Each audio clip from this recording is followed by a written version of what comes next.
많은 사람들이 저녁 식사는 거지처럼 적게 먹고 아침 식사는 배부르게 임금처럼 먹어야 좋다라고 알고 계시긴 한데요. 저는 이것에 조금 반대 의견을 가지고 있습니다. 사람의 몸을 세 가지 리듬으로 규정한 자연위생학 개념을 보면요. 새벽 4시부터 정오 12시까지는 배출의 주기로 봅니다. 이 시간에는 몸이 잘 내보내는 것에 최적화되어 있는 자연의 리듬이 있습니다.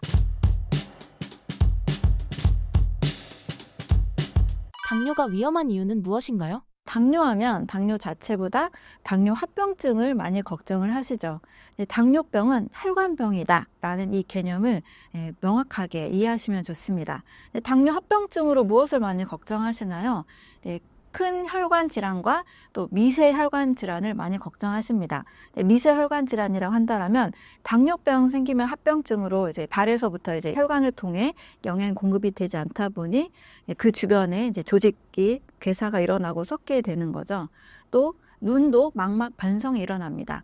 미세한 이 혈관들이 이제 점점점 당분의 끈적끈적한 것 때문에 영양소가 잘 공급이 안 되다 보니까 눈도 눈에 있는 모세 혈관들이 막히게 돼서 망막 반성이 일어나게 되죠. 또 신장도 마찬가지입니다. 신장도 아주 미세한 사구체를 여과하는 사구체 혈관까지 모세혈관으로 다 구성이 되어 있는데 이것도 역시 끈적끈적한 혈액 때문에 사구체 여과가 잘 되지 않아서 신장 투석으로 이어지게 되는 현상으로 나타납니다. 이렇게 모세혈관, 미세혈관 수준에서의 질병들이 합병증으로 일어나게 되고 그 다음에는 중대동맥, 심장으로 가는 혈관들이 이제 끈적끈적하다 보니까 심장 자체에도 산소 영양소가 공급이 안 돼서 이제 심부전이 일어나기도 하고 또 관상동맥 질환으로 확장이 돼서 관상동맥 질환과 심근경색이 되기도 합니다. 뇌혈관도 마찬가지죠. 뇌혈관으로 가는 혈관들이 끈적끈적해지다 보니 역시 뇌경색, 뇌졸중으로 이어지기도 합니다. 우리 온몸에 엄청난 혈관, 지구 2바퀴 반을 도는 약 12만 킬로미터의 혈관들이 어떤 제대로 된 산소와 영양소 공급을 받지 못하게 되는 거죠. 왜냐하면 당뇨로 인해 혈관 안에 끈적끈적한 당분들로 인해서 산소와 영양소 공급이 잘 되지 않기 때문입니다. 그래서 당뇨하면 혈당이 좀 높대 이 정도로 인식할 게 아니고 그대로 놔두면 혈관 질환으로 미세혈관, 모세혈관, 또 중대동맥 혈관으로 이어져서 사실 온몸에 아주 심각한 영향을 미칠 수가 있게 되는 거죠. 당뇨가 혈당만 관리하는 것이 능사가 아닌 이유는 무엇인가요? 일단 첫 번째 시작으로는 혈당 관리 매우 중요합니다. 그래서 당뇨 이제 전 단계부터 해서 이제 혈당을 낮추는 이제 혈당 초기 혈당 강화제들을 드시잖아요. 그런데 그냥 혈당만 관리하다 보면 치료가 되는 게 아니고 혈당 강화제의 양이 점점 늘어납니다. 또 계속 또 약을 지속하다 보면 어떤 분은 혈당이 400, 600까지 올라가고 이제 400 이상 돼서 인슐린이 이제 점점 나오지 않아서 이제 인슐린까지 맞게 되는 이제 그렇게 당뇨의 치료가 점점 진행이 됩니다. 그러니까 혈당만 내려서 완치만 되면 아무 문제가 없겠죠. 하지만 혈당만 내린다고 해서 혈당 자체를 조절하는 췌장의 건강이 좋아지지는 않습니다. 가장 근본적인 것을 생각을 하면 좋겠습니다. 혈당으로 인해서 문제가 되는 것은 췌장의 건강입니다. 혈당 스파이크가 늘 올라가는 이제 정제 당분이나 정제 탄수화물 음식을 먹다 보니 이 당분들의 또 주 성분인 포도당을 운반하기 위해서는 인슐린이 필요하거든요. 그래서 인슐린을 분비하는 췌장의 베타 세포가 지나친 자극을 받게 되니 기능을 상실하게 돼서 인슐린이 안 만들어지는 거죠. 그래서 당뇨를 생각할 때는 혈당 관리만 챙길 게 아니고 근본적인 췌장의 건강을 챙겨야 됩니다. 췌장의 건강 상태가 좋고 췌장에 염증도 없고 베타세포가 인슐린을 늘 잘 만들어내시는 상태가 된다라면 그것이 근본적인 당뇨병을 관리하는 당뇨를 예방하는 근본적인 방법이라 할 수가 있습니다. 그런데 여기에서 췌장의 건강을 생각해야 될 게 단순히 혈당만이 아니고 우리의 식사 습관입니다. 췌장은 혈당만 조절하는 일을 하는 게 아니고요. 탄수화물, 단백질, 지방에 필요한 소화효소를 모두 만들어내고 이것을 소화시키는 데 직접적인 작용을 합니다. 그래서 날마다 이 탄단지를 지나치게 많이 먹는 생활을 하면 췌장이 어떻게 될까요? 이 소화효소를 만들어내는 데 있어서 지나치게 일을 많이 하니까 과로가 되겠죠. 우리가 몸도 과로하면 쓰러지잖아요. 마찬가지입니다. 췌장을 늘 자극하는 뭐 지나치게 많이 먹고 지나치게 자주 먹고 이런 습관을 늘 하게 되면 췌장이 과로하다 보니까 소화효소 분비도 어려워지게 되고 또 인슐린과 글루카곤, 혈당 조절 호르몬을 만들어내는 기관이기도 하기 때문에 이 일도 잘 못하게 되는 거죠. 그래서 저는 항상 이제 근본을 생각하자라는 이제 관점을 가지고 있는데, 건강하면 간 건강을 생각하고 당뇨하면 혈당만 볼 것이 아니고 췌장의 건강을 지키자입니다. 그래서 췌장이 과부하가 되지 않는 췌장을 지켜주는 식사를 선택할 때 근본적으로 혈당 조절을 해주는 인슐린, 글루카곤의 분비도 원활하기 때문에 보다 더 건강한 몸을 만들 수가 있습니다. 그래서 당뇨 있는 분들은 혈당 조절에만 집착하지 마시고 어떻게 하면 내가 췌장을 건강하게 만들까? 어떻게 하면 췌장이 과부하되지 않은 식사를 할 수 있을까? 이것을 더 챙겨주시면 좋겠습니다. 한식이 당뇨에 위험한 이유가 무엇인가요? 네, 한식도 건강한 한식, 또 질병을 부르는 한식 이렇게 나눠볼 수가 있을 것 같습니다. 먼저 좀 질병을 부르는 한식이 뭐가 있을까? 췌장을 어떻게 하길래 이게 과부하를 일으킬까? 말씀을 드리면 지나친 가열 조리식과 지나친 양념으로 만든 한식입니다. 네, 가열 조리식 하면 사실 뭐 현대인들은 뭐 모든 음식을 거의 가열 조리해서 먹는 것에 익숙하잖아요. 그러다 보니 가열되고 조리된 음식에는 효소라는 성분이 파괴가 돼 있어서 이거 먹었을 때 일단 사람 몸에 있는 효소로 다 소화 흡수를 해야 됩니다. 그러니 신선한 효소가 있는 음식을 먹었을 때에 비해서 췌장에서 소화효소가 굉장히 많이 필요로 하는 거죠. 너무 일상적으로 너무나 지나치게 가열 조리식만 먹을 때, 사실 한식이 대부분 가열 조리식이잖아요. 거기에 신선한 게 없을 경우에 우리가 보통 한식이라 하면 보통 국, 찌개, 그리고 뭐 나물 요리도 있고 뭐 고기도 있고 생선도 있고 반찬이 좀 많은 경우를 생각하시면 되겠습니다. 두 번째로는 양념이 많은 음식인데요. 예를 들면 우리 양념이 진한 뭐 아구찜이나 해물찜이나 뭐 갈비 요리 있잖아요. 이런 거 먹을 때 어떤가요? 생선도 좀 많이 먹고 고기도 많이 먹으면서 밥을 또 많이 먹게 됩니다. 저도 반찬이 너무 맛있으면 밥을 2공기씩 먹을 때가 있었거든요. 특히 흰쌀밥. 정말 윤기가 잘잘 흐르고 얼마나 맛있어요. 흰쌀밥에 아구찜 가득, 뭐 갈비 요리 가득 이렇게 먹게 되면 좀 과식을 하게 됩니다. 사람이 단순하게 양념이 적은 음식을 먹을 때에 비해서 양념이 많은 음식을 먹을 때 훨씬 과식하기가 쉽거든요. 그 양념 맛에 밥을 더 많이 먹게 됩니다. 이것은 동물원의 원숭이를 통해서도 밝혀진 내용인데요. 원숭이에게 찐 감자를 그냥 줬을 때하고 이 찐 감자에 꿀과 버터를 발라줬을 때 결과가 확연하게 달랐습니다. 네, 바로 답이 상상이 되시죠? 꿀과 버터를 발라준 감자를 줄 때는 평소 먹었던 감자보다 2배, 3배 더 많이 먹게 됩니다. 그래서 양념이 많은 것은 과식을 부른다라는 차원에서 가열 조리식과 양념이 많은 한식은 사실 건강에 좋은 한식이 아니라고 볼 수가 있습니다. 그래서 반대로 가열 조리된 음식을 드실 때는 최대한 신선한 채소나 또 식전에 과일 섭취를 통해서 효소 섭취를 좀 해주시고 그 다음 한식을 드시는 것이 좋습니다. 또 뷔페식처럼 너무 지나치게도 많이 먹는 그런 음식을 먹을 때도 비슷한 느낌이라고 생각하면 됩니다. 그래서 우리 10첩 반상, 뭐 20첩 반상 하면 골고루 다양하게 먹을 수 있기 때문에 마치 건강에 좋을 것 같잖아요. 그런데 그렇게 먹어서는 소화가 잘 안 되는, 뭐 너무 소식하지 않는 이상 소화가 잘 안 되는, 그러다 보면 췌장이 탄단지를 다 소화시켜야 되기 때문에 무리를 하게 됩니다. 그래서 가열 조리식, 반찬이 너무 많은 밥상은 건강에 좋지 않은 한식이라고 보면 됩니다. 그런데 한식은 서구 식단에 비해서는 물론 굉장히 좋습니다. 뭐 서구 식단은 가공식품이 워낙 많기 때문에 또 고기, 육류 섭취도 너무 많잖아요.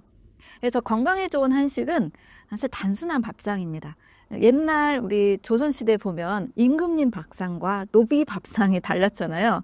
20첩, 뭐 30첩 반상의 임금님 밥상과 그냥 반찬 한두 가지, 때로는 뭐 김치 하나 넣고 그냥 먹는 그런 노비 밥상이 있었는데, 단순한 밥상이 사실 췌장에는 더 좋은 밥상이라고 할 수가 있습니다. 그래서 현미 잡곡밥에 뭐 양배추, 뭐 다시마, 뭐 쌈채소, 뭐 그냥 물김치 이렇게 간단하게 양념이 강하지 않은 이런 것들이 좋은 단순한 밥상이라고 볼 수가 있습니다. 스님들은 수련을 위해서 자극이 강한 오신채라는 양념을 또 사용하지 않죠.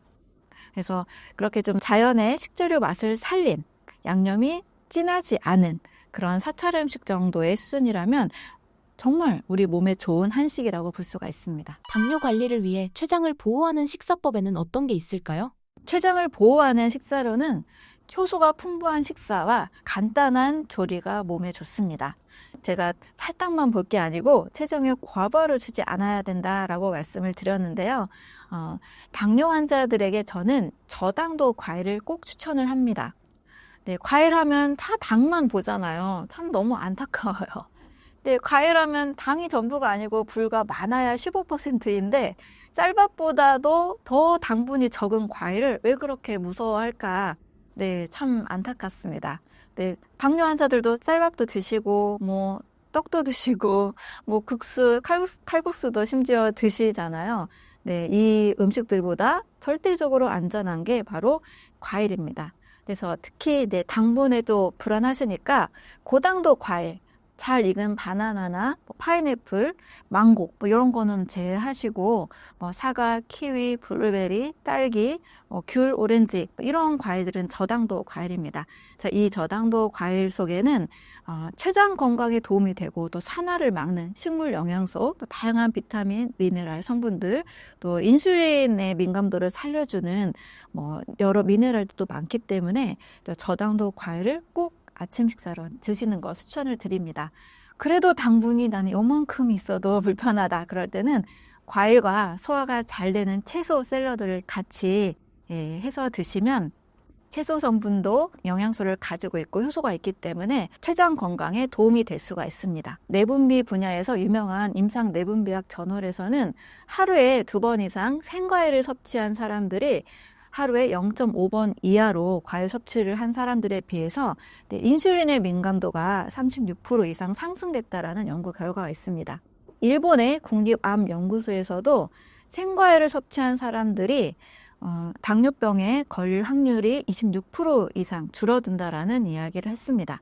그래서 생과일 섭취는 당뇨 환자들이 저당도 과일로 저는 반드시 드셔야 된다라고 보고 있고 실제 저는 제가 상담한 환자들 그리고 저에게 이제 책을 읽고 실천한 당뇨 환자분들이 또 이메일도 보내주시고 또 블로그에 댓글도 달아주시는데 굉장히 많이 체력도 좋아지고 몸이 튼튼해지고 있다라는 소식을 전해주고 있습니다. 그래서 당뇨분들은 혈당 자체만 보지 마시고 췌장 건강에 도움이 되는 음식, 저당도 과일을 꼭 섭취하시길 바랍니다. 과일 자체가 불안하다 하시는 분들은 또 마음이 편해야 당이 올라가지 않거든요. 심리적으로 불안하면 또 당 수치 올라갑니다. 그래서 소화가 잘 되는 채소들을 좀 같이 곁들이셔서 일단 단맛이 전혀 느껴지지 않을 정도로 약하게 드시는 것도 굉장히 좋은 방법입니다. 그리고 식사 중에는 췌장을 보호하기 위해서는 너무 생채소를 많이 먹어도 장내 미생물 건강 상태나 또 소화 상태에 따라서 가스가 차고 불편한 분들이 계십니다.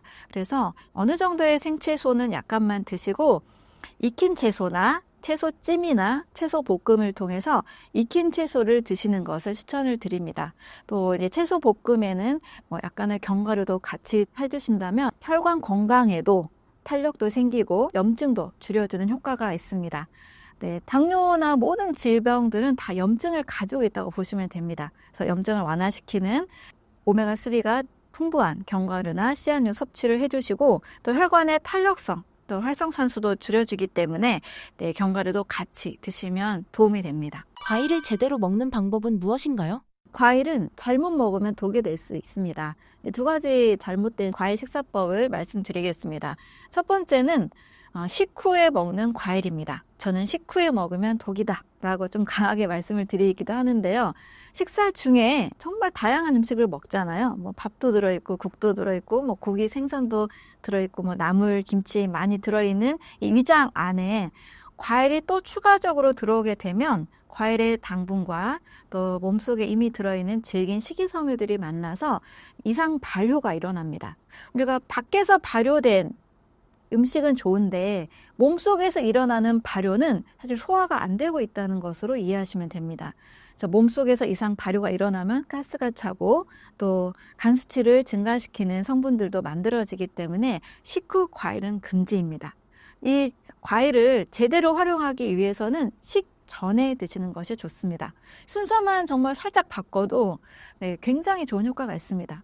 과일에 들어있는 당분, 식물 영양소, 미네랄, 효소, 비타민 이런 모든 성분들이 공복 상태에 위장에 아무것도 없을 때 먹으면 흡수가 돼서 일단 소화도 돕고 또 여러 식물 영양소들로 인해서 염증도 줄이고 산화도 막는 너무나 유익한 효과들이 있습니다. 또 식전 과일과 비슷하게 아침 식사로 과일을 선택한다라면 간 해독에도 좋은 성분이 많아서 간도 건강해지고 또 지방 분해도 잘 되고 또 장내 미생물에 좋은 먹이도 제공해서 장도 튼튼해지고 심지어 변비도 사라지게 됩니다. 그래서 아침 식사와 식사 전에 드시는 식전 과일, 에피타이저로 드시는 것을 꼭 추천을 드립니다. 또 잘못된 과일 식사법으로는 갈아서 먹는 과일 섭취입니다. 과일이 정말 좋긴 한데 이거를 가는 순간에는 그 당분들이 굉장히 미세하게 쪼개지다 보니까 마시면서 혈액 속으로 이 당분 수치를 너무 급격하게 상승시킵니다. 모든 급격한 상승은 좋지 않아요. 정제 탄수화물이 나쁜 이유가 급격한 혈당 스파이크를 올리기 때문이잖아요. 근데 마찬가지로 과일도 생과일로 씹어서 먹으면 당분을 빠르게 상승시키지 않는데 이거를 갈아서 먹으면 먹는 순간 굉장히 너무 달잖아요. 우리가 일단 마시면서도 너무 달고 혈액 속으로는 거의 10초 안에 흡수가 되기 때문에 이 혈액 안에 지나치게 당분 수치가 올라가게 됩니다. 그래서 제가 과일에 대해서 잘 모를 때 아침마다 바나나와 딸기를 갈아가지고 먹었던 적이 있었거든요. 맛있잖아요. 딸바 주스 해가지고. 저도 맛있게 먹었는데 한 달 정도 지나니까 저혈당이 오더라고요. 그래서 굉장히 어지러운 경험을 했었는데 원인은 그거였습니다. 그래서 갈아 드시는 것을 추천하지 않고 과일즙도 마찬가지입니다. 과일즙도 역시 즙으로 짜냈기 때문에 당분 수치가 굉장히 높습니다. 혈액 안으로 급격한 혈당 상승을 유발합니다. 그래서 과일은 생과일로 드시고 생과일로 먹어도 측정했더니 혈당이 올라요 라는 분이 계세요. 자, 그렇게 씹어서 먹을 경우에 올라가는 혈당 상승은 사실 걱정하지 않아도 됩니다. 왜냐하면 우리가 고기나 단백질, 두부, 고기 같은 단백질이나 두부, 생선 이런 음식에 비해서 당연히 과일에는 당분이 있기 때문에 혈당이 올라갈 수밖에 없습니다. 그리고 밥을 먹어도 혈당이 올라가거든요. 그래서 이런 혈당은 인슐린의 심한 자극을 일으키는 혈당이 아닙니다. 과일로 인해서 혈당이 올라가는 것은 췌장의 인슐린 분비를 심각하게 일으키는 혈당 상승이 아닙니다. 왜냐하면 과일에는 100% 포도당이 아니고 포도당, 과당, 자당, 심지어 수분까지 같이 있기 때문에 인슐린을 통해서 운반하는 당분은 포도당밖에 없거든요. 그래서 밥에 비해서 현저하게 낮은 정도의 포도당이 들어있고 과일로 인해서 췌장이 망가진다라고 한다면 과일을 주식으로 먹는 유인원들 있잖아요. 동물원의 원숭이, 고릴라, 침팬지 이런 애들은 다 당뇨병에 걸려야 되겠죠. 저 역시 가족들과 함께 8년 이상 지금 아침 식사를 과일로 하고 있지만 공복 혈당 전혀 문제가 없고 혈당에 전혀 문제가 없습니다. 생과일을 씹어서 먹는 혈당 상승은 걱정하지 않아도 되는데요. 과일 주스나 과일 즙으로 먹는 것은 조심하셔야 됩니다. 그래서 식후 과일 섭취와 과일을 갈아서 또는 짜서 먹는 섭취는 몸에 해롭기 때문에 좋지 않습니다. 그리고 과일을 제대로 먹는 방법으로는 아침 식사 과일 그리고 식전 과일을 드시면 됩니다. 굉장히 몸에 유익한 효과가 있고 신진대사를 굉장히 좋게 만들어집니다. 또 어떤 분들의 경우도 굉장히 요양원이나 치아가 약한 어르신들의 경우에는 과일을 씹는 것도 힘들다 하는 분들이 계시거든요. 그럴 때는 과일과 채소를 잘 갈아가지고 당분이 높지 않은 상태에서 천천히 입에서 침과 함께 섞어서 천천히 넘기시면 또 안전합니다. 그러니까 원리를 알면 그 상황에 맞게 응용을 하시면 됩니다. 과일만 갈아서 먹으면 혈당이 상승하지만 일단 양배추나 브로콜리나 당근이나 샐러리 같은 채소를 가는 순간 1대1로 가는 순간 당분이 현저히 떨어지기 때문에 그렇게 갈아서 천천히 먹는 것은 또 안전하다고 할 수가 있습니다. 그래서 과일을 안전하게 먹는 방법, 과일을 제대로 먹는 방법은 일단 생과일로 먹고 식전에 또 아침 식사로 먹고 굳이 갈아서 드실 때는 채소와 또 물과 함께 같이 희석해서 드시는 방법을 선택하시면 됩니다. 영양과 해독 중 더 중요한 것은 무엇인가요? 굳이 영양과 해독에서 중요한 걸 꼽자라면 저는 해독에 더 집중하세요라고 말씀을 드립니다. 왜냐면 보통 우리 사람들이 잘 먹는 것은 잘 하시거든요. 한 끼라도 굶으면 우리가 뭐 바로 힘이 들고 또 영양 섭취 안 되면 곤란해 하면서 막 단백질 섭취도 굉장히 노력하시고 예, 영양 섭취 굉장히 노력하시는 것에 비해서 이 독소 제거에 대해서는 상당히 관심을 좀 두지 않는 것 같습니다. 뭐 저 역시 뭐 대학을 다닐 때나 또 연구소에서 연구원으로 일할 때 논문을 쓸 때도 사실 해독에 대해서는 정말 관심이 없었어요. 우리가 받은 교육이나 또 뭐 병원에서 뭐 해독이 중요하다 이런 얘기를 들어본 적이 없었기 때문입니다. 그런데 많은 사람들이 아프고 또 질병에 있어서 많이 일어나는 문제점이 뭐냐면 염증입니다. 뭐 쉽게 뭐 연수성 식도염도 많고 위염도 많고 뭐 궤양성 대장염도 많고 뭐 아이들은 중이염도 있고 염증에 대해서 염증 있으면 안 돼라는 지식은 누구나 가지고 있을 거예요.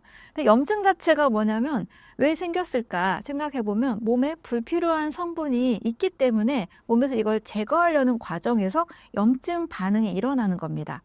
세균이나 바이러스가 들어왔을 때 몸이 가만히 있으면 감염이 되잖아요. 그래서 이것을 제거하려고 면역세포가 일을 합니다. 그러면서 이제 염증이 일어나게 되는 거죠.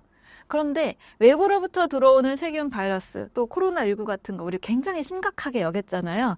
근데 이런 것들은 굉장히 심각하게 여기는 것에 비해서 우리 몸에서 생기는 독소들은 잘 생각하지 않기가 쉽습니다.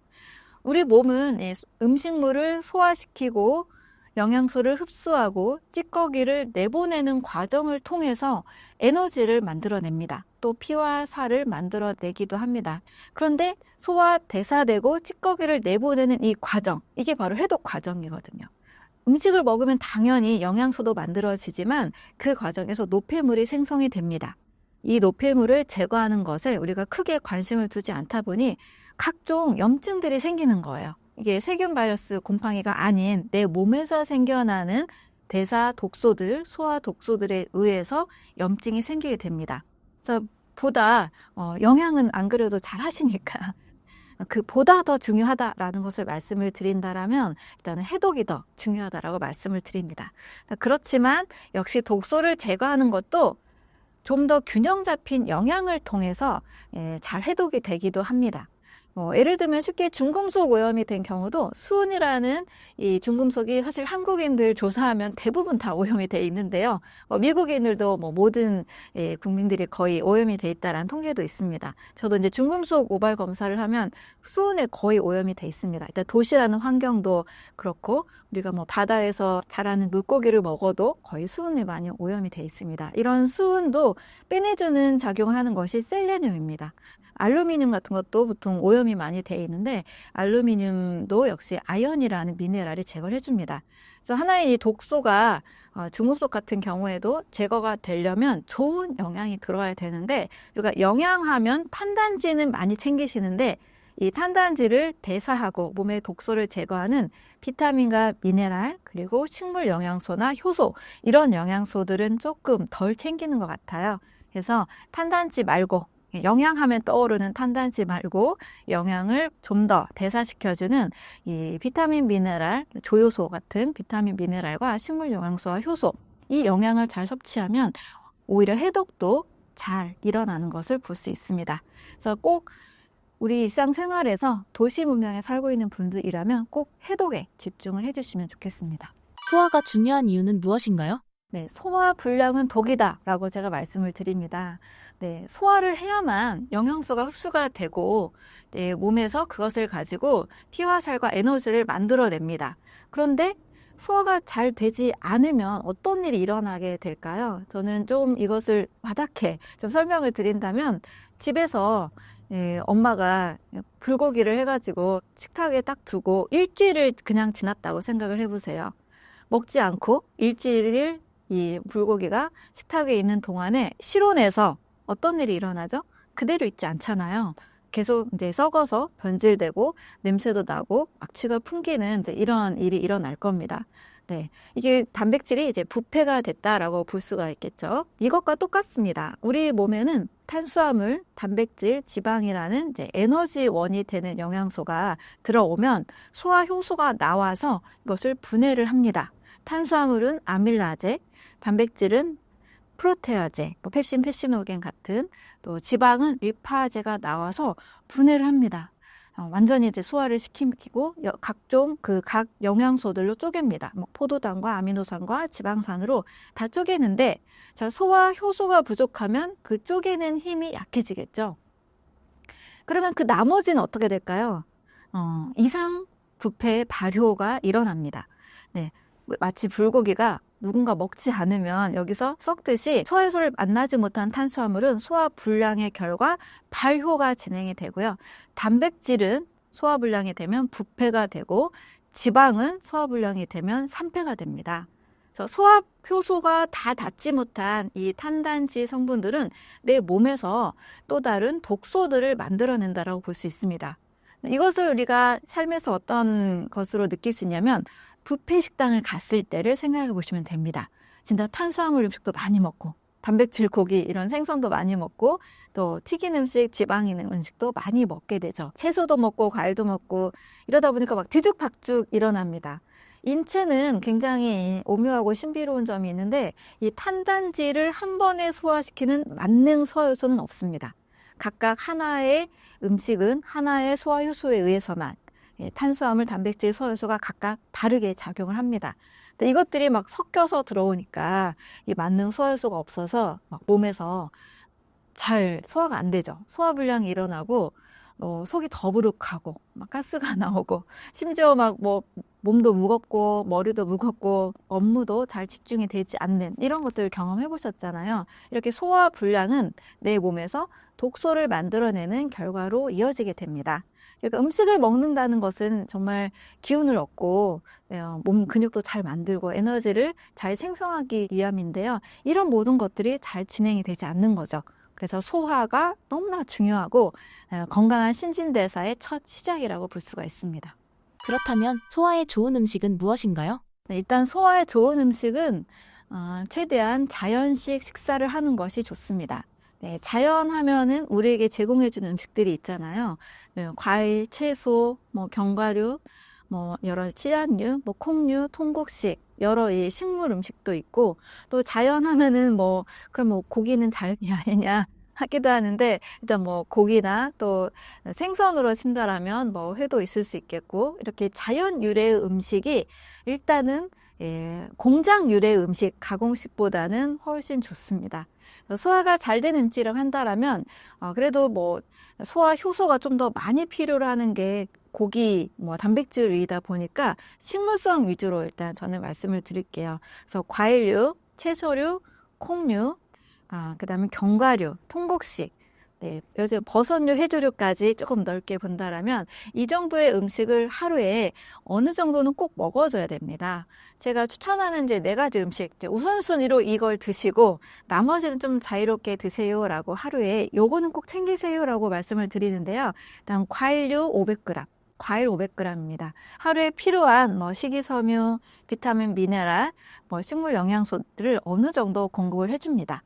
또 채소류 200에서 600g. 네, 채소도 역시 반찬으로 드실 때 그 성분들이 유익하기 때문에 같이 드시는 것이 좋겠죠. 세 번째는 이제 콩류 50g입니다. 이왕이면 사람의 소화효소에 더 적합한 단백질을 저는 동물성보다는 식물성으로 보고 있습니다. 동물성 단백질을 지나치게 많이 먹었을 경우에는 노폐물이 많아져서 암모니아나 요산, 요소 이런 성분들이 늘어나게 되죠. 그러면 간에서 해독도 어려워지고 신장에 노폐물이 많이 끼게 됩니다. 보다 안전한 단백질은 식물성, 콩류가 식물성 단백질이 풍부하죠. 하루 50g. 견과류도 하루에 50g, 견과류, 씨앗류 합쳐서 하루에 50g을 추천을 드립니다. 정말 이 탄단지의 비율이 얼마냐라는 논란이 진짜 많잖아요. 제가 이상적으로 생각하는 탄단지의 비율은 모유 비율입니다. 모유는 사실 지상 최대의 슈퍼푸드라고 할 수 있잖아요. 갓난아기가 엄마의 젖을 먹고 무럭무럭 세포 분해도 잘 되고 무럭무럭 성장을 합니다. 그럼 모유의 비율은 어떻게 탄단지가 구성이 되어 있을까 보면 우유 100g당 탄수화물이 7g, 단백질이 1g, 지방이 4g 정도로 이루어져 있습니다. 이거를 퍼센트로 환산을 해보면 탄수화물이 약 55%, 단백질은 10%, 지방은 35% 정도가 됩니다. 그래서 생각보다 단백질이 적고 지방이 많은 걸 볼 수가 있어요. 탄수화물은 그래도 좀 비슷한 비율이긴 한데, 그래서 이 비율이 저는 좀 이상적이지 않을까 이렇게 기준을 가지고 블루존의 식단을 또 확인을 해보니까 100세 이상 장수하는 사람들이 많이 사는 곳이잖아요. 하루에 올리브 오일을 6스푼을 먹는 것을 추천을 하고 있습니다. 그리고 고기는 먹는 곳도 있고 안 먹는 곳도 있는데, 먹어도 오키나와 같은 곳에서는 돼지고기를 수육의 형태로 50g 미만으로 권하고 있습니다. 대부분 이제 식물식 식사로 95%, 5% 정도는 이제 동물식을 하기는 하되 좀 자유롭게. 그래서 저는 이제 그럼 선생님은 채식주의자입니까? 라고 물어보는 질문 참 많았는데요. 저는 채식주의자입니다. 무슨 주의가 붙는 걸 상당히 좋아하지 않아요.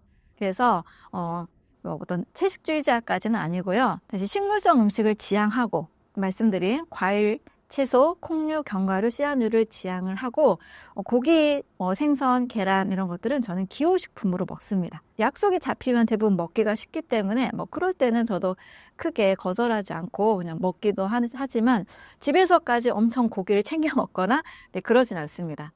그래서 식물식 유지의 식단, 또 고기 단백질은 5에서 10% 정도 이내로 좀 줄여서 먹는다라면 인체가 우리 몸이 잘 소화시키는 소화가 잘 되는 식사 구성이라고 볼 수가 있습니다. 많은 분들이 고기를 드셨을 때 든든하다라고 하시잖아요. 그런데 채식하는 사람들의 포만감은 어디서 오냐면 식이섬유와 효소에서 옵니다. 근데 저도 하루 중에 과일과 채소를 먹지 않는 날은 왠지 좀 허전하고 뭔가 좀 부족한 느낌이 들거든요. 그것은 과일, 채소에 들어있는 효소가 우리 몸에게 포만감을 주기 때문입니다. 익힌 음식만 먹으면 굉장히 좀 저는 허전한 느낌이 듭니다. 그런데 살아있는 음식을 먹으면 그게 바로 효소가 즉각적으로 사실 우리 몸에 에너지가 되거든요. 그래서 에너지도 되고 포만감이 또 느껴집니다. 또 이 포만감을 느끼게 하는 것이 또 식이섬유입니다. 그래서 신선한 채소를, 저는 쌈채소 좋아하는데 신선한 채소를 먹은 날은 훨씬 더 포만감이 있습니다. 또 굉장히 중요한 포만감이 바로 좋은 지방입니다. 네, 견과류와 씨앗의 섭취를 통해서 저도 굉장히 포만감을 느끼면서 식사를 하는 편입니다. 제가 건강에 관해서 강의도 하고 상담도 하고 책도 쓰지만 너무 어렵고 까다롭고 배고픈 건강 식사를 저도 힘든 건강 식사는 전혀 지향하지 않습니다. 지속 가능해야 하는 것이 중요하기 때문에 맛도 있고 배부른 건강식을 저는 추구합니다. 그런데 이 포만감은 의외로 아까 말씀드린 과일, 채소, 콩류, 견과류를 먼저 섭취하고 다른 음식을 한번 식사를 해본다라면 전혀 배고픔이 없을 겁니다. 그래서 포만감은 고기나 이런 데서만 오는 게 아니고요. 효소, 식이섬유, 그리고 좋은 지방이 주는 포만감이 있다는 것을 잘 이해하시면 좋겠습니다. 사람의 몸에 3가지 리듬이 있다는 것이 어떤 내용인가요? 저는 질서라는 말을 상당히 중요하게 생각을 하는데요. 자연계와 우주가 질서 정연하게 움직이고 있기 때문에 우리가 안전하게 살 수 있잖아요. 그런데 이게 한번 리듬이 깨졌을 때 크게 자연재해가 오기도 하고 사람은 정말 힘이 없는 무력한 존재가 되기도 합니다. 근데 이 자연계만 질서가 있는 게 아니고요. 사람의 몸도 자연의 일부이기 때문에 이 질서가 있습니다. 사실 많은 사람들이 저녁 식사는 거지처럼 적게 먹고 아침 식사는 배부르게 임금처럼 먹어야 좋다라고 알고 계시긴 한데요. 저는 이것에 조금 반대 의견을 가지고 있습니다. 사람의 몸을 3가지 리듬으로 규정한 자연위생학 개념을 보면요. 새벽 4시부터 정오 12시까지는 배출의 주기로 봅니다. 잘 내보내는 시간으로 봅니다. 이거는 음양의 조화를 따지는 우리나라와도 좀 비슷한데요. 밤 시간부터 오전 시간은 음의 시간으로 보는 거죠. 그래서 이 시간에는 몸이 잘 내보내는 것에 최적화되어 있는 자연의 리듬이 있습니다. 그것의 예로 아침에 일어나면 우리가 입도 좀 텁텁하고 먼저 화장실을 가잖아요. 바로 소변을 내보냅니다. 또 규칙적인 리듬을 가지고 있는 사람은 대변도 같이 아침마다 내보내죠. 그래서 아침 시간은 내보내는 것에 더 좋은 시간인 거예요. 밤에 우리가 잠을 자고 있는 동안에 나도 자고 소화기관도 쉬었습니다. 일하지 않았죠. 먹지 않았으니까. 근데 아침에 일어나자마자 소화기관이 바로 일을 하는 것보다 일단 워밍업을, 준비 시간을 두는 것이 좋습니다. 소화기관은 우리가 뭘 먹기만 하면 늘 일을 합니다. 그러니까 사실 자주 먹잖아요. 밥도 먹고 간식도 먹잖아요.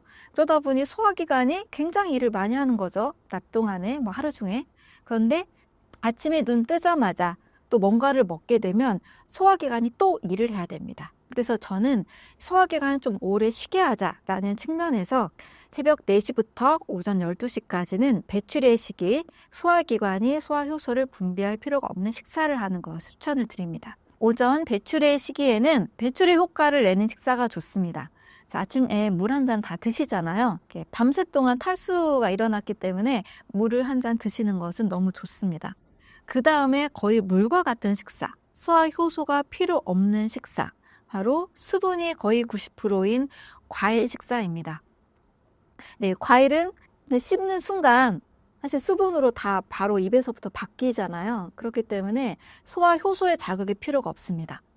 췌장이 막 일을 할 필요가 없어요. 오히려 과일 성분 속에는 간 세포에도 좋고 또 여러 소화기관에도 좋은 영양소를 공급해 줍니다. 효소도 같이 제공을 해주죠. 그래서 몸을 쉬게 해주면서 영양소를 제공해 주는 효과가 있기 때문에 배출의 시기에 굉장히 좋은 식사이고 영양과 해독이 동시에 이루어지는 좋은 식사라고 볼 수 있습니다. 그 다음에 배출의 주기 이후에는 12시부터 저녁 8시까지는 흡수 주기입니다. 비로소 이때 소화기관이 깨어나서 소화효소도 잘 만들고 잘 운동할 수 있는 시간대가 됩니다. 그래서 이 시간에 우리 점심 식사, 저녁 식사 딱 포함이 돼 있잖아요. 그래서 점심과 저녁 식사를 잘 하시면 됩니다. 그 다음에 저녁 8시부터 새벽 4시까지는 동화 주기입니다. 합성의 시간으로 보시면 됩니다. 네, 합성의 시간은 우리 몸이 늘 제가 세포가 만들어진다고 했잖아요. 머리카락도 늘 자라죠. 손톱도 늘 자랍니다. 바로 합성의 결과물이라고 보시면 돼요. 몸 속에서도 계속 끊임없이 세포 분열이 일어납니다. 또 밤에 합성의 시간 동안에는 재생 치유 작용도 일어나게 되는데 밤 시간에 우리가 잠이 들면 멜라토닌 호르몬이 잠을 유도해서 밤 시간에 노화된 세포도 제거하고 암세포도 제거하고 숙면을 하게 되면 몸이 회복이 되는 시간대가 되는 겁니다. 근데 야식을 또 하게 되면 또 소화기관 일을 하니까 몸이 또 그만큼 숙면을 하지 못하게 되고 아침에 일어나면 또 몸이 피곤하게 되는 거죠. 그래서 동화 주기는 우리 몸이 다시 재구성되고 또 새로운 세포가 만들어지는 아주 중요한 시간대라고 볼 수가 있습니다. 이렇게 배출 주기, 흡수 주기, 동화 주기를 잘 지키는 식사 습관을 가지면 좋습니다. 그래서 아침에는 임금님처럼 화려하게 아니고 소화기관 측면에서 본다라면 소화기관을 쉽게 해주는 식사, 가벼운 식사가 좋습니다. 근데 제가 상담을 하고 이 식사 교정을 아침에 간단하게 만들어 드리는데요. 이걸 하시는 분들은 대부분 다 몸이 너무 편해요. 이제 소화가 너무 잘 돼요. 체력이 더 생겼어요. 이렇게 아주 긍정적인 반응들이 많습니다. 대신 저녁을 또 너무 화려하게 먹기보다는 점심 식사 중에 이때 가장 소화기관이 활발하니까 점심 식사를 제일 잘 든든하게 드시는 게 좋고 저녁은 또 잠을 자야 되잖아요. 그래서 제가 대사육명 책의 대사식단 중에는 숙면 유도 식사를 써놨는데요. 소화가 잘 되게 하는 편안한 식사, 너무 지나치게 많은 식사보다 좀 가벼운 식사를 하시는 것이 좋습니다. 신사임당 시청자분들을 위한 한마디 부탁드립니다. 요즘은 너무 아픈 분들이 많은 것 같아요. 약과 또 병원을 의지해서 일상의 어떤 기본적인 체력을 유지하기 어려운 분들이 참 많습니다. 약과 주사나 병원을 의지하기보다는 일단 나의 몸을 내 몸의 주인이잖아요. 내 몸의 주인이 되어서 건강한 신진대사를 어떻게 하면 잘 할 수 있을까? 건강한 식사를 통해서 또 건강한 라이프 스타일을 통해서 건강한 신진대사로 약을 의지하지 않고 또 건강한 체력을 만들어 가시는 여러분들이 되시면 좋겠습니다. 네, 많은 분들이 건강하시고 행복하시기를 바라겠습니다. 감사합니다.